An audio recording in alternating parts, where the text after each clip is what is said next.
Welcome. In front of me I have the brand new, well, maybe not brand new, but new Samsung Galaxy S7 Tab FE. And today I'll go over unboxing along with a quick overview. So let's get straight to it, pop it open.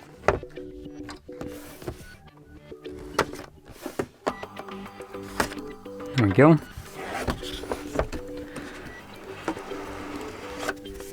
Now the packaging is fairly minimal for Samsung. It seems more on the budget side, which is completely fine. I do prefer them to cheap out on the boxes and any kind of other stuff that could be included in here, and put majority of the price into the device itself. So let's see if that is going to be the case. So here we got the tablet. Now this is bigger than the actual Galaxy Tab S7, the standard one. So that's actually quite interesting. Anyway, let's get inside. So we have you see the pencil right here, or pen, whatever you want to consider it as. Then we get a charger, which I actually didn't expect this to be included, but it is here, so that's interesting. And in here we get some paperwork. And besides that, I assume this is going to be the charging cable. Yep, there we go. So this is going to be obviously Type-C cable. There we go. Though, like I mentioned, I'm okay with them cheaping out. This cable does seem a little bit on the cheaper side, which is completely fine by my book here. So as long as the device is functioning well. So here we go. There's our tablet. Let's pop it open.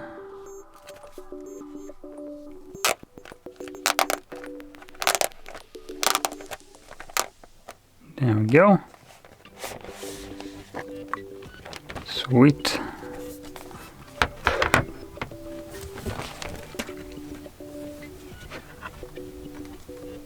Okay, so all the buttons look like they're on the side or top, depending on how you hold it. Let's power it on. And while it's turning on, I'm going to quickly go over the specs right here, at least of the display. So we're looking at a 12.4 inches display. 11 is the standard version, the non-FE. So yeah, 12.4 inches, 1600 by 2560 pixels. So better than 1080p, obviously. Then in terms of the actual display quality, and here we are looking at, where is it? It's a TFT panel, 84.6% screen to body ratio, and 243 pixels per inch. And it doesn't look like there's any higher refresh rate, which actually is a real shame here. So let me quickly fix up my lighting so it's not as yellowish.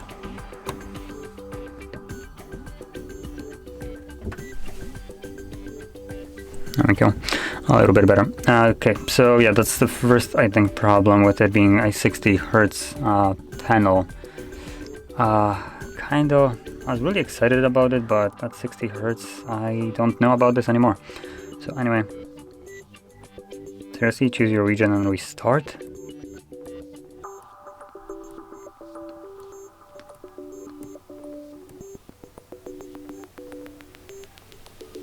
There we go. Why do I need to restart after choosing my region? Come on, Samsung. No other device needs to do that. You're running Android. Don't add some stupid trash in here. Anyway. Okay, so let's just keep on going with the specs, which at the display level, they're not wowing me that much.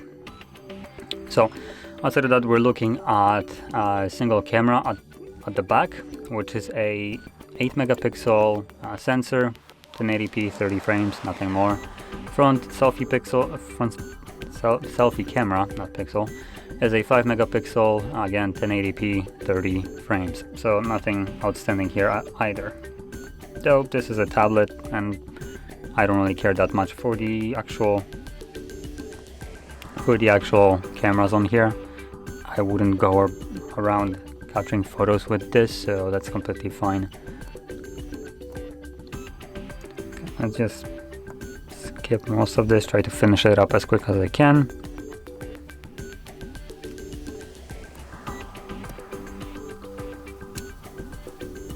And there we go.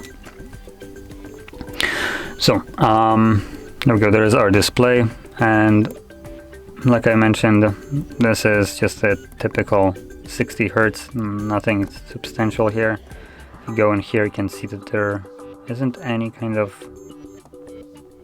there's no higher refresh rate, and even the display just seems sometimes unresponsive, which is also kind of weird. If I'm holding the pen in a weird way or not pressing it super firmly, it, as you've seen, sometimes just doesn't connect too well. So yeah. Anyway, let's just move on to the rest of the specs. Hopefully they will be a little bit better. And we're looking in terms of the specs in here at a Snapdragon 750G 5G. So yeah, it's a 5G chipset right here. And that being said, in this case, considering this is a 5G chipset, I don't know that, but I am presuming instead of a storage or inspection slot, we have... Damn, we actually have a choice of both, I think, right? Nope, never mind. It's just an SD card. So on the other side, you can see that there is like the SIM kind of shape, but it's basically occupied, so you cannot insert it in here, I think. Let me just see. Maybe this is actually poppable out.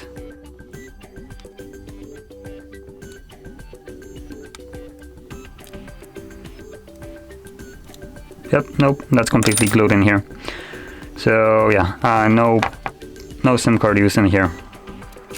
Which kind of defeats the purpose of a 5G chipset now, doesn't it? Anyway, let's keep on going. So, like I said, the Snapdragon here is mid-range. Could have been way better. I did recently unbox the Samsung Galaxy S21 FE, and that basically had everything that I would want from a device. So it was more on a budget side. Still more expensive than the S20 FE, kind of defeating the purpose, to be honest, considering the specs were almost identical. But yeah, it suffered a little bit on the build quality, but it had 120 Hz refresh rate, it had a great panel there, and super good processor, meaning Snapdragon 888. So this kind of seems like a step back, and I don't really like that. Anyway, let's see what else we got here. So here's the actual specs of it.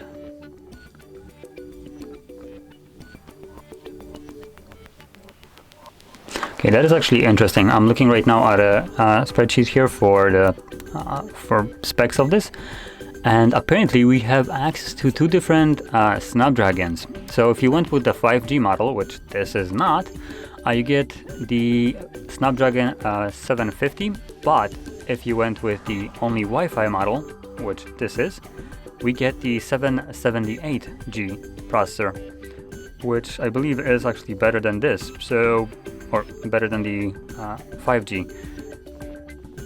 Why exactly is that? Like, it's a single device, it has the same name. Why would you put two different processors in there? And on top of that, the 5G model is on a 8nm processor, while the Wi-Fi is on a 6nm. Okay, great. So we got real differences here in terms of just the thing that you get inside of your device.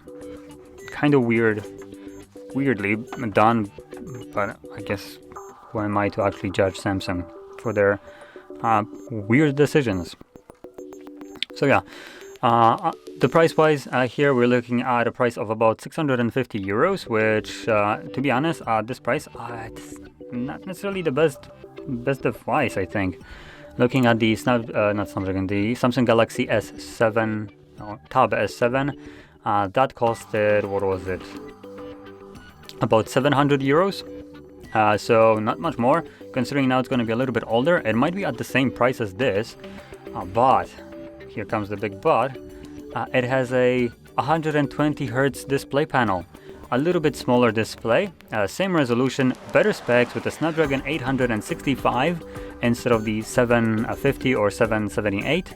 So obviously it's going to be better than this in every way and possibly cost exactly the same amount. So honestly, this I was excited about this when I saw it coming out. I'm a little bit late to the race here, but I really was excited for this. It's an FE, not Founders Edition, because we're already late to that one. So what is the FE? Whatever, but yeah, it's the FE version, and usually those supposed to be a little bit cheaper version of the device that was being sold. In this case, it should have been the S7, but it misses the S7 by a long margin here. It doesn't even fall in the same ballpark. The processor is worse, the cameras are worse, the battery is, well, better, cameras or display worse, what else is there? Let's see. RAM worse, processor worse, battery worse, camera worse, display worse. Let's see, charging speeds, I guess, oh no, actually the battery wise, this one has a bigger one. It's at 10,000 milliamp hour instead of the 8,000. And both have the 45 watt charger. So in this case, it's basically the same. But in my opinion, where it matters, which is the display for a tablet, and the speed of it, that's the two things that should have been done correctly and are not. And for that reason, I cannot recommend this device, because there is a better alternative, considering you're buying it right now, probably at the same price as this, and it's from the same manufacturer. So yeah, so go for the S7, not the FE, because literally going for this makes no sense. All you do is get a little bit bigger display. If that is something that you really want, then you might as well, I guess, go for, even if you're already spending 700 or 650, you might as well just pay a little bit extra and go for the S7 Plus, which will have a bigger display, rather than the FE S7. So that's just my consensus here. This tablet has no right to exist, to be honest, at the specs and price that it does. If it would be 150 bucks less, then okay, that would be really hard to not recommend this device. But for the nearly identical price, even assuming that they're still at the original prices, the Tab S7 and the S7 FE, that's only a 50 bucks difference for something that has significantly better specs. It's honestly hard to tell you to go for this. There's really literally no reason for you to buy this. So yeah, that's kind of my verdict here. Don't buy this, just go for the S7. So anyway, if you found this video helpful, don't forget to hit like, subscribe, and thanks for watching.